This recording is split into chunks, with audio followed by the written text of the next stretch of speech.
Hey everybody, it's Savage Lands News. Today we're going to review all of the new cards. I've played enough games where I believe I kind of understand what their implications are going to be for us and against us as Rhinar.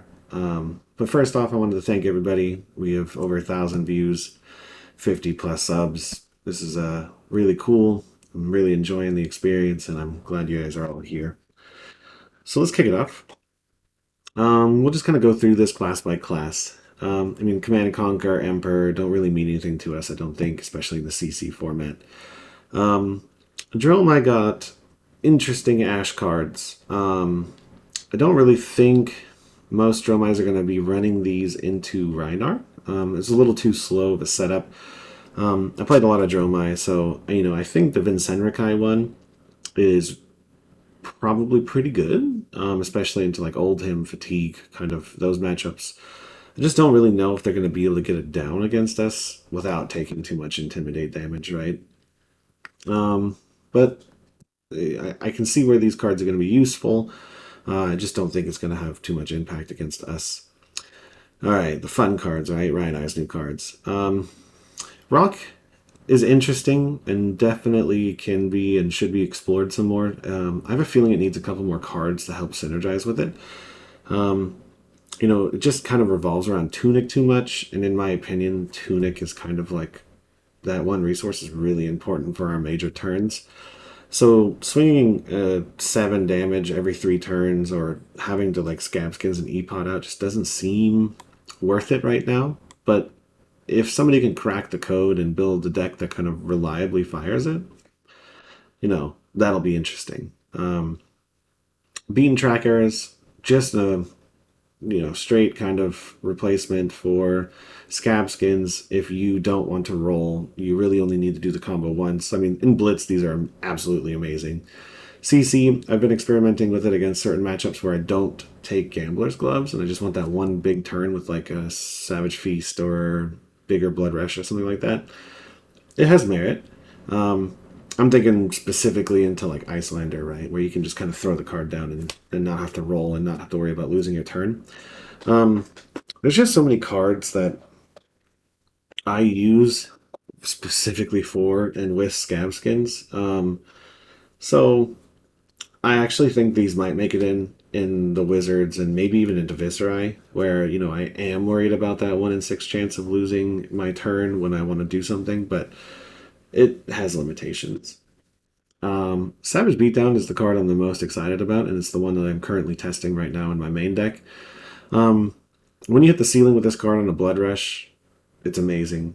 When you play this after a Savage Feast, it's amazing. It just helps you have like one big spike turn that the opponent probably just didn't expect. It cuts it close on resources, especially if you have like a Frostbite, right? You really need to draw a yellow or a blue to kind of pair with your resources floating after like a Blood Rush or after a Savage Feast to even get this off. But when you get it off, the reward is really worth it.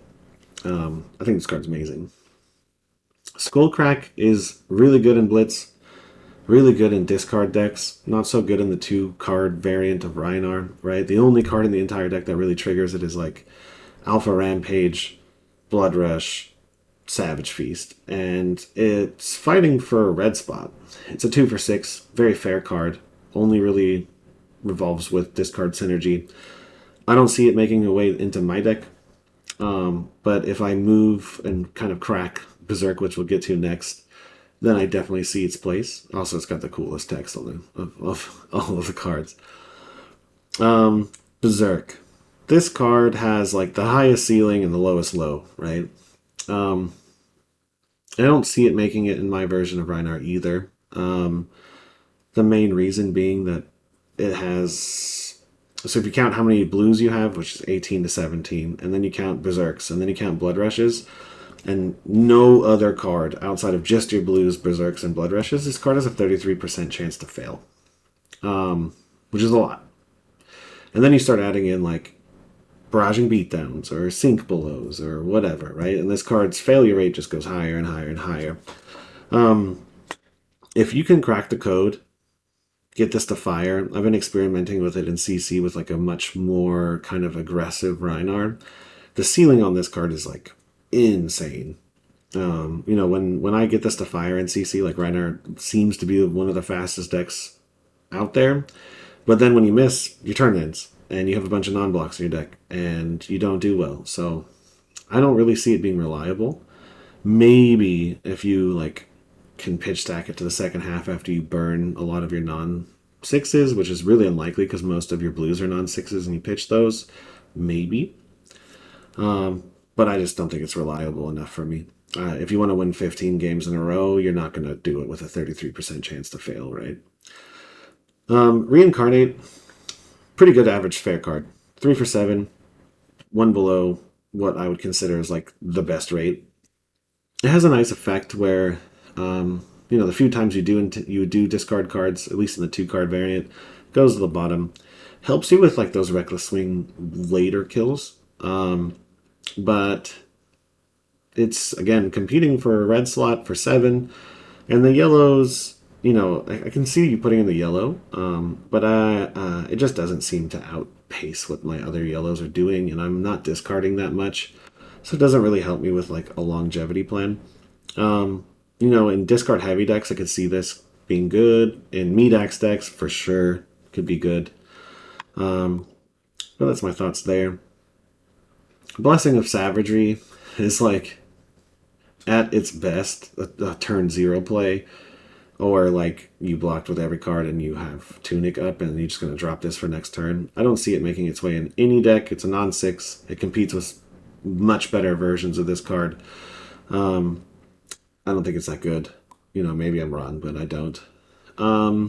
Madcap Charger. Club variants are probably going to enjoy this. Medax variants maybe going to enjoy this. It's so below rate, though, if you think about it. 1 for 5 with a discard. So you're spending 3 cards to play 5. And then you can counter that out with, like, its go again into, a 2-cost card. But it's just so below rate, in my opinion, that it's just hard to kind of excuse, Like, if you're going to go for that 2-card or 3-card play, like, you might as well just play Pulping. With a single blue, hope you hit the 6 off the top and then club, and you're getting way more mileage. I think it's too below rate. Same thing with Madcap Muscle. Like, maybe if you really need to continue to be tall, and like, Icelander is a good example where the taller you are, the kind of harder it is for them to deal with it. But it's just an Alpha Rampage that doesn't intim twice. So I just don't see, Alpha Rampage is already like on the fence for a lot of the more aggro variants. So I just don't see this making its way in anytime soon, especially because it's competing for a red slot again. And, you have Alpha Rampage, so what's really, what's the point of running it? And then the final cards, Rumble Grunting. This is one of the ones I'm actually interested in testing more. I have really not experimented with it at all yet. But it's like a pretty okay arsenal target, especially if you're in like a discard variant. I can see this gumming you up though, right? It's a red. It can only be played after an Intimidate, or a discard, sorry. And it's +4, so it's a good card. It's on rate. 0 for 4. Pretty good. But that 0 for 4 comes with a pretty heavy cost of having the discard, having to have it in your hand when you're discarding, or in your arsenal. So maybe like a 1 or 2 of, maybe, but we'll see. I have to try it some more. Guardians, right? As far as like into the Rhinar matchup, most of these cards really aren't good. Aren't good, right? Like Buckles, maybe the 1 blue. It's a +1 dominate and destroy a piece of equipment with a -1 counter on it. That's the one like I'm kind of nervous about. So if this starts seeing play, we have to pay attention and not block with our scab skins until we're ready to lose it.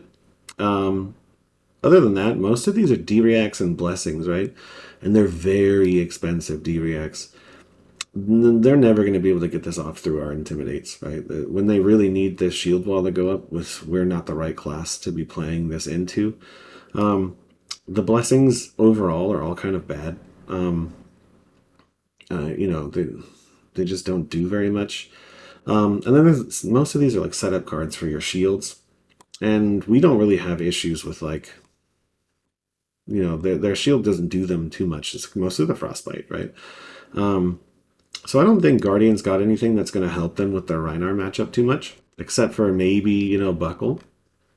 But the rest of these are just massive blocking cards, and we are the deck that doesn't let you block, so I don't think they got too much to help versus us. Back in the Starville meta, these would have been rad, but okay, ninja cards. If somebody can figure out how to make the Tiger deck consistent, it's going to be real bad. Katsu, in my opinion, is one of our hardest matchups in general. It just does exactly what we don't want them to do, which is send a bunch of really small value attacks at us, so our blocking is, not efficient. And this deck can go super wide with all of these Tigers, right? I think I played against one today, and the chain link was like at 11 or 12. So I can see this being a problem for us. The only thing that's really kind of keeping Katsu or this deck kind of down right now is its consistency. It really revolves around like Art of War, which is, a one of, and then a couple other cards that can kind of power these little tigers. So it's easy-ish to play around if you like, pummel CNC or, right? They tend to have to put one of these really nice cards in their arsenal and hold it until they find the rest of the pieces that are going to combo and get all these tigers out. So I don't think this deck is solved yet. I don't know if it is going to be good.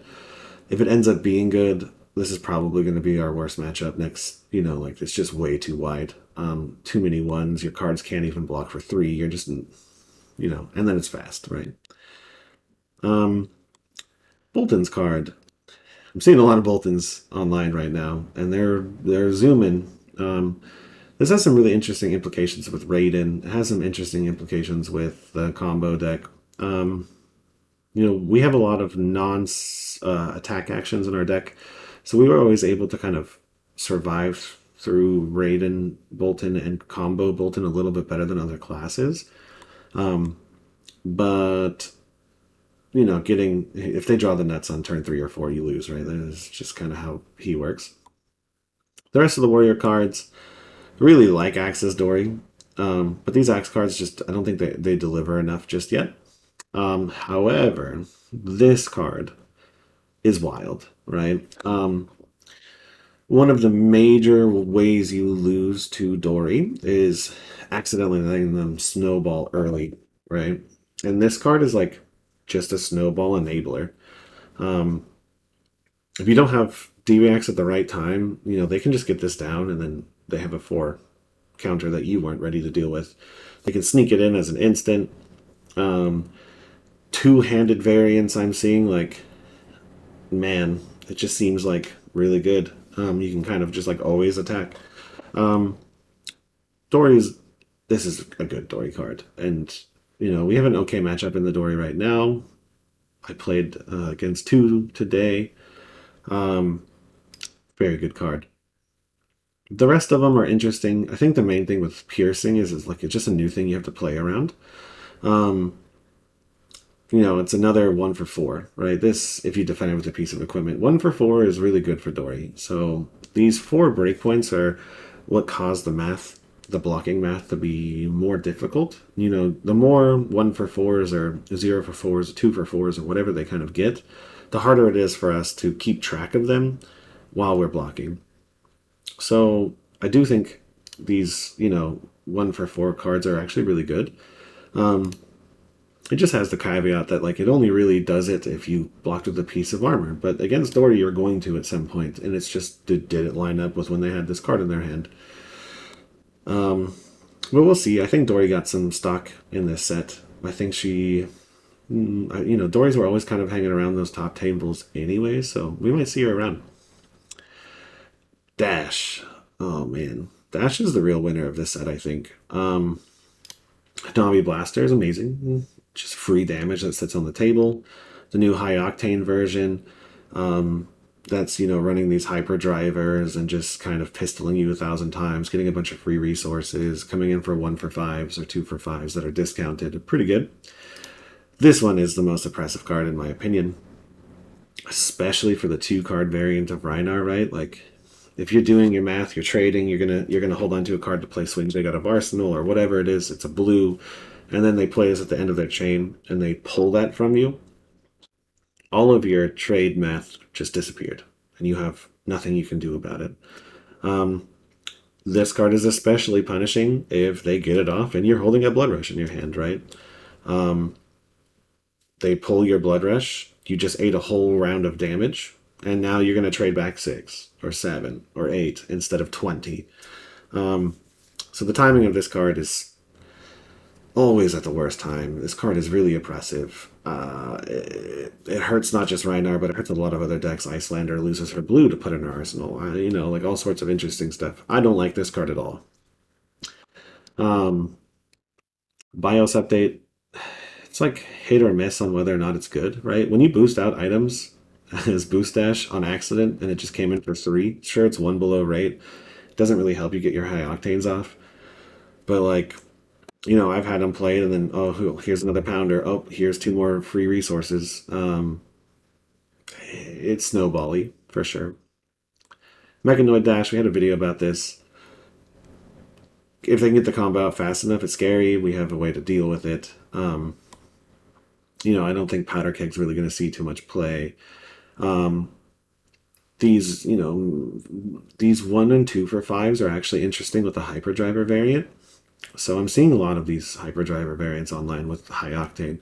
So they're playing these more expensive cards, but they get discounted. And then when they have a high octane and multiple Hyperdrivers, they're just going, 5, 5, 5, 4, pistol, pistol, pistol, pistol, pistol, right? Like, it's pretty wild. So Dash stocks went up a lot, and she's probably going to be around a lot more. So we need to gear up our deck to be able to deal with these multiple versions too. She's got pure boost, this new hyperdriver, high octane, control dash, item dash. It's hard to sideboard when the hero can do 4 different things. All right, the assassin. Really cool hero. I think it plays a lot like Rhinar does, where you're just kind of trading effectively. Only you have a 1 card for a 1 card play for 4. You have your kind of combos. You have your heavy hitting cards. Um, the only issue I see with this hero is that it doesn't really have like a got you turn. So it doesn't have that cheat turn like Blood Rush or Channel Mount Heroic or Stormstriders or Revel in Runeblood, right? It plays really fair all the time, right? And it has its kind of like big turns with Surgical Extraction. It has Leave No Witnesses, which is really annoying. It can randomly banish our Blood Rush. It can it can sink our Blood Rushes to the bottom. It's got a lot of built-in disruption, but that disruption is like coming at the cost of like their fairness, right? So yes, they disrupt our deck, but most of their cards are super fair. Um, Whether or not that's going to translate to being an S tier deck or an A tier deck, I really just don't know. I don't think so. Um, if they hit all of your best cards and they constantly really mess up your pitch deck and they just kind of like manipulate everything perfectly, it becomes a hard matchup. But most of the time, it's like you kind of just you play the same game they're playing, and then you have this massive turn, and then you play the same game they're playing, you have a massive turn, and then you just out tempo them.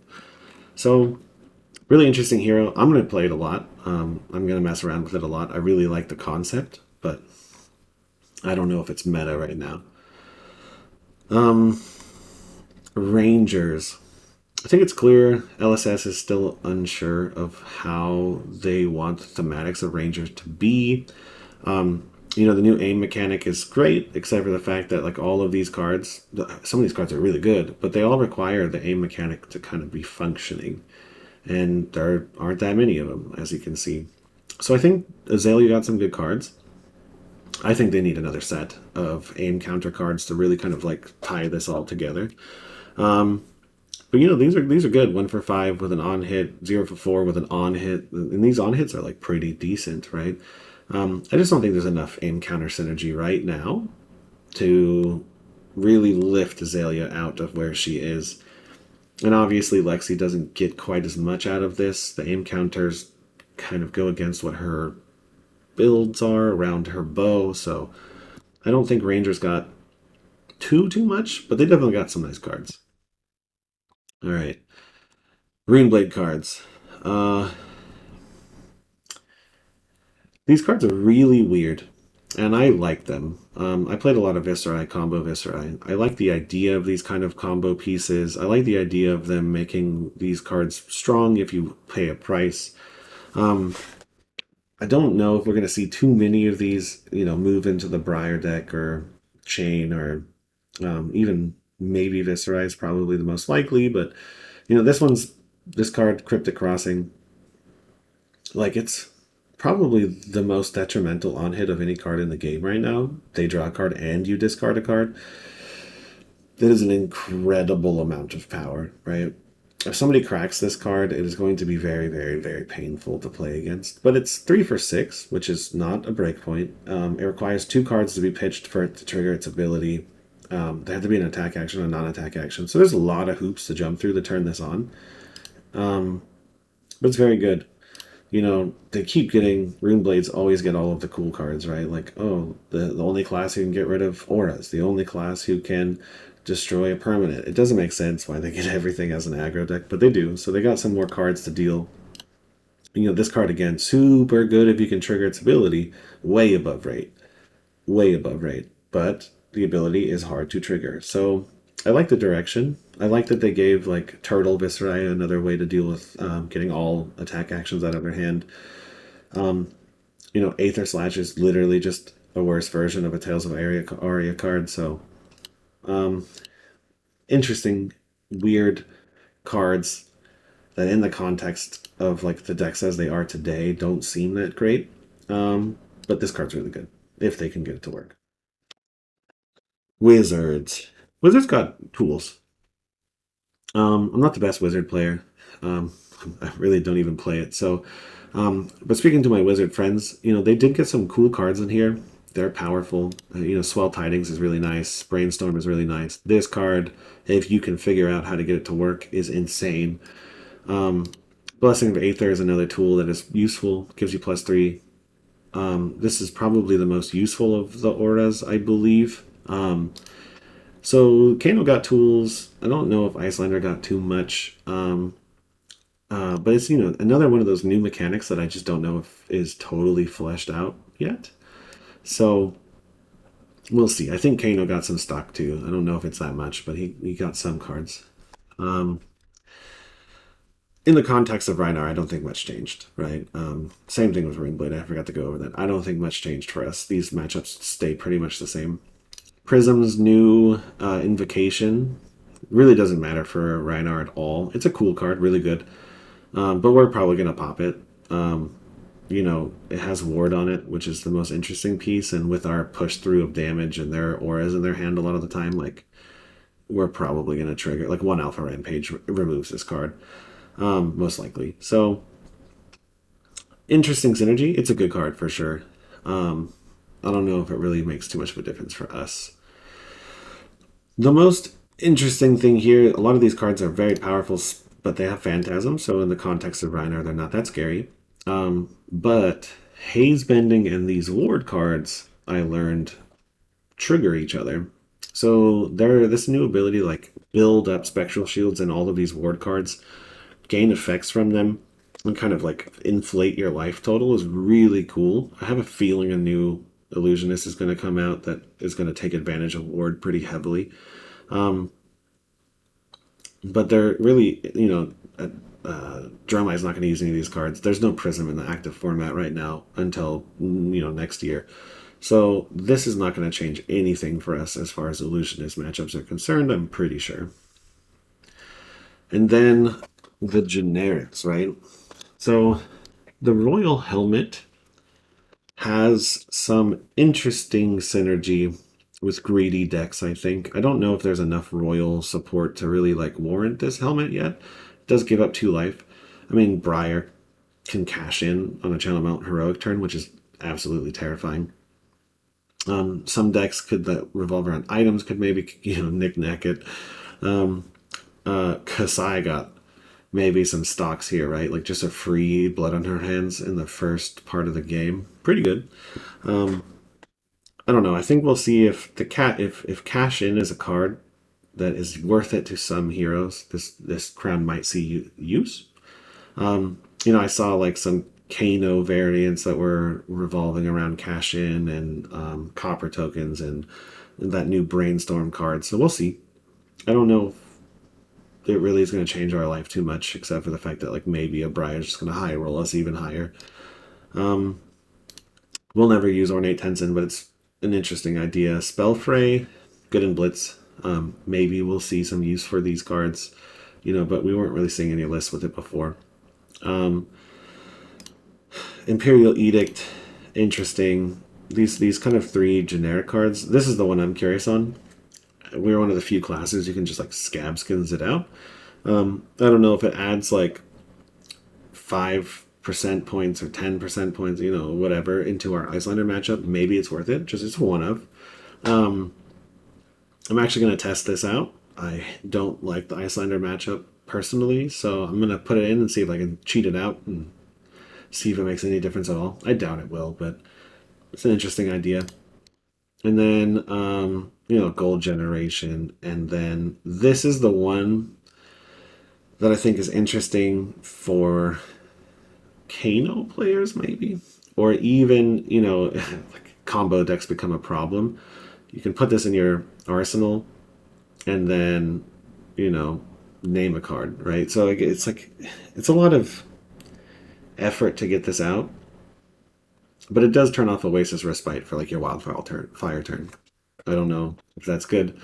I doubt Kano's are going to play it under Rhinar at all. But yeah, so that's the end of the set. The new cards.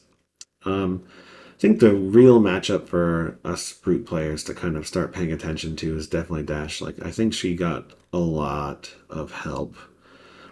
Dash, and then those of you who aren't familiar with Dorinthia, I would go work on your Dory matchup, go memorize her cards, her breakpoints, her cost curves, all that kind of stuff. But the rest, I think, are the same, right? We we got some nice cards, and we have to experiment with them. All right, have a great day.